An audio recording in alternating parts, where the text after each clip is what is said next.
excited to be here today. Thank you very much for having me. I'm going to talk about Viola MacMillan. She was a very strong person who rose from humble beginnings.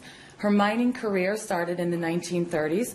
It spanned more than 6 decades, and it gave her considerable influence in the Canadian mining industry. Despite being very small in stature, she was about 5'2" and weighed 100 pounds. She fought her way to the top of the Canadian mining world by a force of will and by a refusal to take no for an answer. Her comfort with wielding power in a male-dominated industry fascinated the press and the public. But Viola believed a woman could be successful in any career with some luck, hard work, and a strong will. In her autobiography, she wrote, "I always believed that women could do anything men could if they were just prepared to put their minds to it and get down to work. Perhaps it was unusual that I became a prospector, and countless newspaper and magazine stories were written about my life in the bush. But I didn't see anything strange in it, and the fact that I was elected president of the Prospectors and Developers Association for 21 years in a row goes to show that mining men didn't either." So I'm going to take you through 3 sections in the talk today. The first will be about her early life and her start prospecting. The second will be about her work with the Prospectors and Developers Association of Canada. And the third part today will be about the Windfall scandal and affair, which kind of ended her career and was the end of her public life. So Viola Rita Huggard was born the 13th of 15 children to a Muskoka area farmer in 1903. Viola, like all of the children, was tasked with carrying out heavy farm chores every day, which helped to instill a vigorous work ethic at a very young age. Her mother was a strong-willed and energetic woman who ran the family farm, worked as the town midwife, and delivered over 200 babies in that capacity. She filled in for her husband as a post worker and took on multiple cleaning contracts for nearby resorts, all while raising 15 children, some of which were not hers. So it's very much like the women Melanie was telling us about in the talk earlier, these women who just did all of these things and it was just part of their life. As a girl, Viola was sharp-witted and headstrong, preferring wrestling and playing baseball to the other pastimes that were enjoyed by girls her own age. After her parents pulled her out of school at the age of 12 to help on the family farm, she spent the next 3 years convincing her father to let her go back to school so that she could finish high school. And once she did, she spent some time agreeing to getting the teacher to allow her to return to class as well. She wrote in her autobiography about her teacher, "I told her that if she would only help me, I would do anything she wanted me to, and I was certain I could catch up. Even back then, I knew that if you wanted something, you had to work hard to get it. And by that time, I knew all about hard work." This will become a theme in her life. She just puts her head down and does it whenever she decides to do something. Viola was determined to have a career of her own. After she completed high school, she attended business college, training in stenography, and taking a job at a law office in Windsor after graduation. While she was working there, she read every book about the law that she could get her hands on, teaching herself about deeds and contracts. She also found a husband, marrying prospector George MacMillan in 1923. When George asked Viola's father for her hand in marriage, her father replied, "Well, if you think you can handle her, I guess it's okay with me." Viola's introduction to mining came from one of her older brothers who worked in the Coneagus mine in northern Ontario. His mining stories inspired Viola to visit the mine in 1922 when she was 19 years old. Mining superstition considers women underground to be bad luck, and most miners wouldn't allow them down with them. But intent on entering, she disguised herself in heavy coveralls and miner's boots, tucked her hair up under a miner's cap, and followed the mine captain down the shaft. In her autobiography, she describes the trek as one of the most glorious experiences of my life, and it left her completely hooked on the glamour of mining. When she returned home, she began reading everything she could about the industry, learning as much as she could about the process of mining. Shortly after the MacMillans got married in 1923, George received a letter from his uncle, a prospector known as Black Jack MacMillan, to assess a mining claim in northern Ontario. So in those days, in order to keep a mining claim in good standing, a prospector had to put in 40 days of what was called assessment work every year. This could be clearing the ground, digging the trenches, cutting lines, and so on. So Black Jack had a couple of claims up north that he wanted to hold on to, but he was too sick that year to go put in the work that he needed to. So in his letter to George, he offered him a half interest in the mines if he would go north and put in the required work for the year. George happened to be out of work when the letter arrived, so Viola and George agreed that he should go north, and the two of them headed north together. Viola was immediately enamored of the Ontario bush. What appealed to her most was the freedom to do what you wanted when you wanted, and the satisfaction of succeeding by your own efforts. She wrote, "I'm sure I didn't really expect to find any gold, but just being out there in that wilderness was thrill enough. The air was so crisp and clear, and the silence so immense when we paused occasionally for a breather. We felt we were the only human beings who had ever passed that way." As landscape, the rough bush country of northern Ontario is not to everyone's taste, but there is a curious magic to it. And if you once fall under its spell, it stays with you your whole life. It certainly has with me. Viola decided in 1930 that she would take up prospecting full-time, telling her husband that she was leaving for the north the next Friday morning. If he wanted to come with her, that was okay. If he didn't want to come, she told him she'd be just fine. George MacMillan went. Viola soon discovered that they could finance their trips north by creating syndicates of investors, and she formed her first company in 1933, selling shares out of her office in Timmins, Ontario. The couple's big break came a few years later in a local grocery store in northern Ontario when they heard about a farmer's discovery of gold-laden rocks in his field. Now, the MacMillans had claims staked nearby that field, so they immediately drove back to the area, arriving at 4 o'clock in the morning. They drove claim sticks by the light of a flashlight and staked nonstop without sleep for the next 24 hours. After their staking bee, Viola continued to purchase land through her syndicate, ending up with 2,000 acres of claims recorded in the MacMillan name. This site became part of the productive Hallnor gold mines, which was sold to the mining company Noranda and paid out $50 million in dividends before its closure in 1989. It was this one find that set the MacMillans up for life and enabled them to do everything else that came on later. So now I'd like to talk about her work with the Prospectors and Developers Association of Canada. PDAC was founded in 1932 by Walter Segsworth, a mining engineer. George and Viola soon became members, and then they became quite active in the association. In 1941, a small group of the association's most active members gathered at the MacMillan's house to talk about business for the upcoming annual meeting, including the election of a new association president. One member suggested George MacMillan, prompting Walter Segsworth, the founder of PDAC, to scoff, "No, we haven't had a good president yet, and George is too soft." Well, at that moment, Viola was coming into the room carrying a plate of sandwiches that she'd prepared for the guests. Overhearing Segsworth's remark, Viola turned to him and said, "George will make a very good president. I will see that he does." And she did. They elected him as president from 1941 to 1943, with Viola as the secretary. The two of them donated a corner of their office at 67 Yonge Street to house the association's headquarters, and Viola's staff donated their time to running the association. In early 1942, with the 10th anniversary of PDAC coming up, George asked Viola to organize a suitable commemoration. Now, up until that point, the association had not charged any membership dues of its members, which left her without a budget for planning the event. Undeterred, she found sponsors to finance the printing of the program, announced a $1 membership fee, and signed up 73 members. Before this event, the annual meetings had been half-day affairs with no social functions except a little drinking in Prospectors' hotel rooms after the meeting. Now, Viola organized a full-day program at Toronto's King Edward Hotel with several prominent speakers, a 4-course banquet, and a dance. She also invited the wives of prospectors who were away to attend the function. Now, this was the first time that women had been invited to a PDAC function, and 3 of the founding members boycotted the event because of that. So Viola, knowing this, waited until the cake was cut that evening and then asked the waitress to wrap up 3 pieces of cake. They did that. And the next morning, she visited each of those men in their offices and gave each of them a piece of cake. Well, by this time, they had all heard about what a rousing success the night before was, and they were completely apologetic for their behavior. So sorry we couldn't have made it. So in her autobiography, she states, "I will not name the names of those men because they were so apologetic." And so we still don't know which of the 3 members were the ones who boycotted the event. But her success was obvious, and the next year, PDAC members elected Viola to become president of the association. She was the first woman to win the job. When she took over in 1943, the PDAC had 73 members, each of whom she had just signed up. By the end of the next year, the association had over 600 members. And over the next 20 years, Viola nurtured the association by prodding and lobbying policymakers and promoting the association's interests. PDAC members fondly dubbed her the Queen Bee and sang a rendition of "Let Me Call You Sweetheart" every time she stepped up to the podium.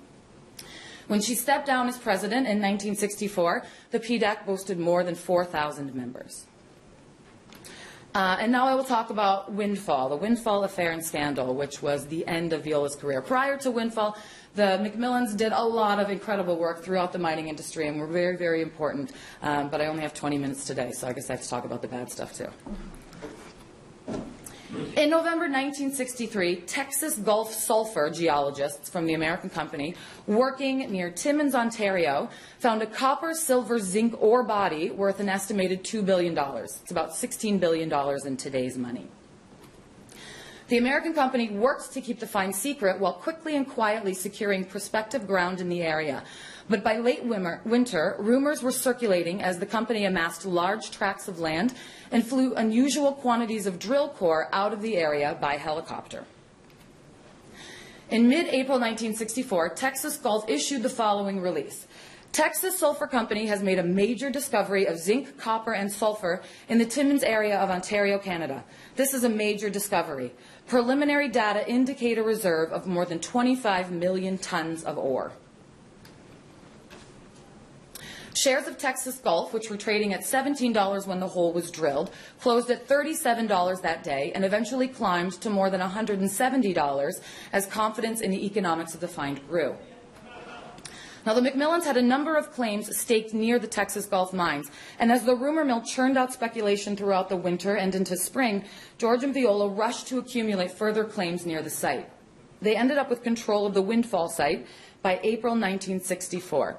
So now I'm going to take you on a timeline of the month of July. So by April, they had all of the claims, and I'll take you through July. This is when all of the events happened. On July 3, George MacMillan extracts core samples from Windfall to be sent for assay in Toronto. Just in case you don't know, assay is the testing of metal or ore to determine its ingredients and the quality of those ingredients. On July 6th, the MacMillans submitted 2 small pieces of core to the Technical Service Laboratory in Toronto. The mounting rumors about the Windfall site pushed shares in the company up from their opening price of $1.10 to a record high of $2.02 when the market closed at 3:30 p.m. 1.57 million shares had changed hands on that one day. Meanwhile, Viola MacMillan was buying and selling shares of Windfall through her stable of junior companies. Under a clause in the option agreements she had, the sudden rise in Windfall's share price compelled MacMillan to take up the shares or else forfeit the options. On that day, her company sold almost 500,000 shares at prices ranging from $1 to $2. On July 9th, as rumors giving assay results of 2.4% copper and 8% zinc, which are very good results, surfaced, MacMillan's company sold another 333,000 shares as the price broke through the former high of $2.10. On July 10th, Viola's companies sold an additional 73,000 shares at between $3 and $4.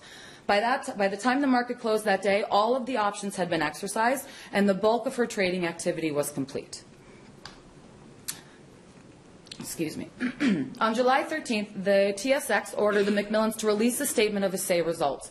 The statement read, "In view of the activity in the shares of Windfall Oil and Mining over the last weeks, a meeting was held yesterday afternoon at the offices of the Ontario Securities Commission with the officials of the company and of the Toronto Stock Exchange to review the situation. At this discussion, it was established to the satisfaction of those present that no assays of drill cores taken from the property have been made to date. No such assays have been made since the first drill hole of the company had not yet been completed. Any stories of assay results are unfounded and do not come from the company." So it's a very vague statement. It doesn't really say a lot. It just says we don't know anything yet. This is because the MacMillans had not sent a full core sample for assay yet, just small samples at the very beginning. On July 22, as speculation continued, the Toronto Globe and Mail reported that millions of dollars are being gambled daily on gossip and rumor and hope, despite clucking sounds from Toronto Stock Exchange officials that are intended to warn the unsophisticated about the dangers of playing the game. George did not submit any samples for assay until July 24th, more than 2 weeks after stopping the hole for the first time, and 1 day after completing the hole to 863 feet. On July 27, telegrams of bogus assay results showing excellent results with heavy copper and zinc content were sent to newspapers from an unknown source in New York City, continuing to push the stock price up. George received the final assay results on July 30, and after trading close for the day, Windfall disclosed the assays showed no value.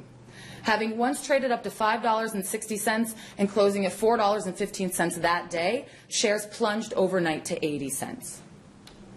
The next morning, the Toronto Stock Exchange opening was delayed for 35 minutes because of the rush of sell orders. The next week, Ontario Premier John Robarts announced a royal commission to probe the Windfall fiasco. And in 1965, George and Viola MacMillan were charged with defrauding the public by manipulating the shares of Windfall Oils and Mines. The Windfall Affair would have repercussions far beyond destroying the MacMillans' reputation. The Royal Commission investigation uncovered serious weaknesses in the regulatory practices of the TSE, which had approved Windfall's ambiguous press release on July 15th and failed to suspend trading activity in shares of the company during the speculative frenzy. A new and improved Securities Act came into force with the relationship between the Ontario Securities Commission and the Toronto Stock Exchange more clearly defined. The TSE began to discourage new speculative stock listings by introducing tougher rules for junior oil and mining companies, and as a result, many of the penny stocks and their promoters moved to the Vancouver Stock Exchange, which welcomed the new business. Toronto became staid, conservative, and blue chip, and Vancouver became the new Wild West. This is still the case today, where most of the penny stocks are operating on the Vancouver Stock Exchange and not the Toronto Stock Exchange. It wasn't until 4 years later that Viola and George were finally tried and acquitted, their practices found to be in line with other mining companies. But that was the end for them, really, because they were at retirement age by this time anyways, and they had spent the last 4 years since the whole fiasco began basically in retirement on one of their farms. And so they decided they weren't going to return to prospecting and mining. But more significantly for her, Viola, who by this time had resigned as president of the PDAC to avoid smearing the organization's reputation, was also charged with wash trading, an illegal but common practice then that was often overlooked by the TSE. Wash trading is the buying and selling of large blocks of securities at the same time to make it look like there's more interest than there is. The reason it's illegal is because it can give a false impression that others are interested in the stocks, thereby falsely raising the price. Through a broker, Viola sold George 200,000 shares in one of her companies, a company that George had no interest in and was not necessarily involved in any way, so they thought it would be fine. Now, this transaction caused some interest among speculators, and shares rose that day from 25 cents to 60 cents. Even though she did not benefit personally from the trade, MacMillan was charged with and became the first person in Canada convicted of wash trading. Many of her contemporaries believe she would never have been charged had it not been for the Windfall Affair. She was sentenced to a 9-month jail term, fined $10,000, and at the age of 64, escorted to Toronto's Don Jail. She appealed the ruling, but her appeal was unsuccessful. But for once, her gender worked in her favor. The appeal judge changed her sentence to an indefinite period not exceeding 9 months because the appellant is female. This slight change in wording opened the doors for her early release. And she was released on parole after serving only 7 weeks of her 9-month sentence. Here we see her out on parole. George was nice enough to bring her fur coat to the jail for her when she was released. These legal troubles had essentially forced George and Viola into retirement, and they had a lasting impact on Viola's life. After her release, she faded from the public eye. In 1978, about 2 weeks after George's death, Viola received a full pardon for her wash trading conviction from the federal government. In 1989, she pledged $1.25 million, almost as much as her entire profit on Windfall, to help the Canadian Nature Museum in Ottawa purchase the William Pinch Mineral Collection, a collection of 16,000 mineral specimens considered among the top 5 of its kind in the world. In recognition of her generous donation, the museum named the collection the Viola MacMillan Mineral Gallery, and following the purchase of the Pinch collection, she was inducted into the Canadian Mining Hall of Fame. She became a member of the Order of Canada on her 90th birthday. On August 26, 1993, just 4 months after her Order of Canada investiture, she collapsed on her way to the bank. She was rushed to the hospital but could not be revived. There are a number of lessons I think that we can learn from Viola's life, but one that comes to mind for me is her supreme confidence in any situation. She knew who she was and she didn't take no for an answer. There's a quote I see floating around on Facebook and Instagram sometimes, and for me it really sums up very nicely what I think Viola MacMillan's life is about. Truly powerful people don't explain why they want respect. They simply don't engage someone who doesn't give it to them. That, for me, sums up Viola MacMillan, and that is something that I hope to emulate going forward. This was an awesome thing for me to get to research and present today, and I learned a lot about myself in the process. It's very cool to learn about these women in history who have done amazing things. So thank you all for listening today. Thanks for your attention. And I think my paper will be available. Is that accurate? There's an opportunity to submit for publication. Right. So we'll do that. And there's more about Viola in that paper that I couldn't fit into the presentation today. So if you're interested, check it out. Thanks.